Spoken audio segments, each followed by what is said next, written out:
Сәлем, қадірлі достым. Шаян пластилин қабат сенің білән бірге бармақларын язып алырға бик шат. Достым, сен үшарға яратасыңмы? Мен де яратам. Хәтта үшүші да булырға тілейм. Ләкин үшқыш белән идарә итү өчен белем, күнекмәләр һәм әлбәттә үшқыш үзе кирәк. Бүген без нәкъ менә аны әвәләячәкбез. Безгә бик күп итеп ачык зәңгәр сул пластилин кирәк булачак. Детальләр өчен түбәндәге төсләрне әзерлә. Куе зәңгәр, ак, яшел, кызыл яки куе кызгылт сары. Яннарына пластик кискеч, очлы таяк чык куярга да онытма. Ура! Күккә күтәреләбез. Син очкычларның пассажирларны кына, хәрби һәм йөк очкычларына бүленүен белә идеңме? Без исә бүген диңгез буена сине генә түгел, гаиләңне, дусларыңны, хәтта песиеңне дә алып барырлык очкыч әвәләрбез. Ничек шәп. Моның өчен башта ачык зәңгәр су пластилиннан бераз кичерәк өлеш бүлеп алабыз, аңардан кыска озынча кисәк әвәлибез, аннары бармаклар ярдәмендә аңардан яссы озынча деталь ясыйбыз. Бу очкычның канаты булачак. Аның бер очы киңрәк, икенчесе тарырак булырга тиеш. Килеп чыккан детальне кагаз битенә беркет, шунсына игътибар ит. Мин канатны кагаз битенең аз көлешенә кечкенә почмак ясап беркеттем. Менә шулай. Хәзер тагын бераз ачык зәңгәр су пластилинны ал һәм аңардан очкыч өчен икенче канат әвәлә. Син аны бармакларың ярдәмендә икенче шарчыктан ясый аласың. Ул беренче деталь формасында. Ничек уйлыйсың?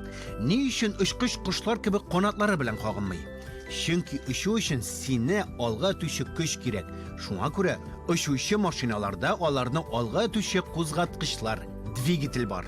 Канатлар аларга маневрлар ясарга һәм болытлар арасыннан үтәргә ярдәм итә. Икенче канат килеп чыктымы? Аны әлегә читкә алып куй. Хәзер очкычның төп өлешен әвәләр вакыт җитте. Ул фюзеляж дип атала. Һәм пассажирлар очкыч вакытында шунда утыралар. Кечерәк кисәкне кырыйга алып куй, алардан калган материалдан калын һәм кыска озынча деталь әвәлә. Аның бер очы икенчесеннән киңрәк һәм түгәрәгрәк булырга тиеш. Аннары бармаклар ярдәмендә деталебезне ясыйт һәм тар өчен өскә таба бүк. Киң башын тагын да түгәрәгрәк һәм кабарынкырак ит. Бу урында пилот кабинасы булачак. Яхшылап эшләү өчен аңа күп итеп яктылык һәм төрле приборлар кирәк. Чөнки очканда очучыга күз аткычлар эше, биеклек, һава торышы, пассажирлар, үзе утырган очкычның һәм башка очкычларның юнәлешләре һәм тагын башка бик күп мөһим күрсәткечләр артыннан күзәтергә кирәк. Бу бик җитди һәм зур җаваплылык таләп итүче эш. Безнең баклажанга охшаган деталь килеп чыкты. Без аны кагаз битендә беренче канат астына беркетәбез. Менә шулай, хәзер икенче канатны алабыз, бармаклар белән аны беркетәчәк урынны әзерлибез һәм киң очы белән почмак ясап, очкыч гәүдәсенә беркетәбез.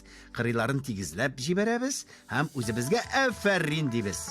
Безнең ачык зәңгәр су пластилиннан бер кисәк калган иде. Аңардан биеклек роли ясарбыз.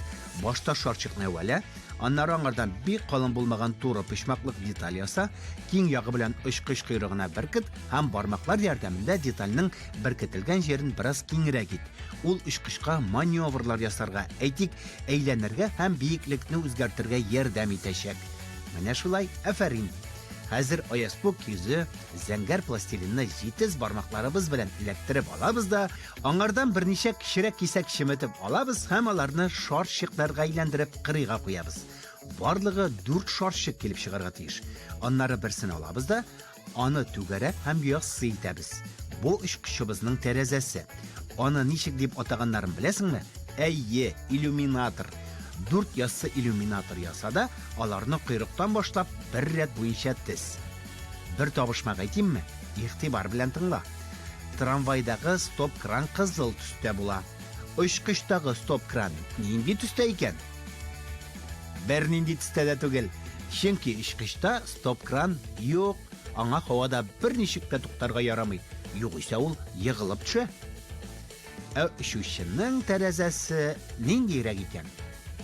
Ул безнең киң һәм очкычтагы иң мөһим кешегә һәр яклап күрергә мөмкинлек бирә.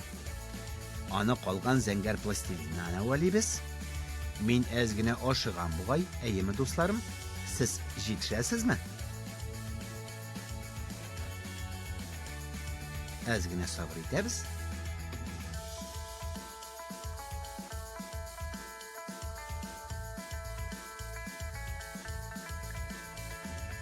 Менә шулай. Булды. Зур шаршыкны әвәлибез дә бармаклар ярдәмендә яссы түгәрәк ясыйбыз. Түгәрәкнең бер кырыен бераз турайт һәм сыныбызның борын очына бөркет.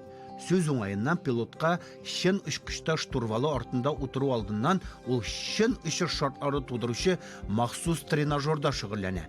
Ә алгы тәрәзәдә болытлар, яшен һәм очкычка очышта очырга мөмкин булган башка көтелмәгән каршылыклар видеосы да бар. Менә булды. Иллюминаторны нәрсәдән ясыйлар икән? Дөрес җавап. Кысага урнаштырылган махсус пыяладан. Шуңа күрә кулыңа тизрәк ак пластилинны ал, аңардан кечерәк кисәкләр чиметеп алабыз да, аларны ясый итәбез һәм зәңгәр түгәрәкләр өстенә ябыштырабыз. Афәрин. Сүз уңайыннан дөньядагы иң зур пассажирлар очкычы булып Airbus A380 санала. Аның бортына 850дән артык пассажир һәм экипаж сыя. О-хо-хо! Ул арада без ак пластилиннан кечкенә генә кисәк айырып алабыз да, аны кырыйга куябыз. Калган материалдан зур яссы түгәрәк ясыйбыз һәм аны очкычның алгы тәрәзәсенә ябыштырабыз. Менә шулай.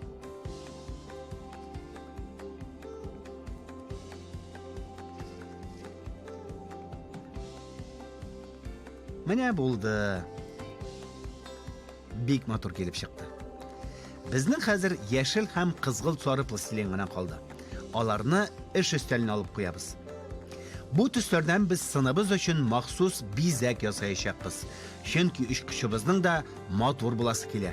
Башта кулыңа яшел төсне ал, шарчыктан яссы туры пычмаклык яса, аны канатка беркетәбез. Менә шулай. Хәзер кызгылт сары пластилинның чираты. Башта яссы шарчык, аннары тигез кырыйлы озынча туры пычмаклык ясыйбыз. Детальны яшел туры пычмаклык янына беркетәбез. Менә шулай.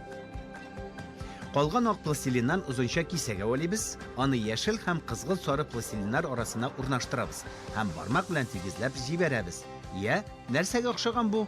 Дөрес, Татарстан флагына. Менә шундый татар очкычы килеп чыкты безнең. Ә мин сезнең белән хушлашам.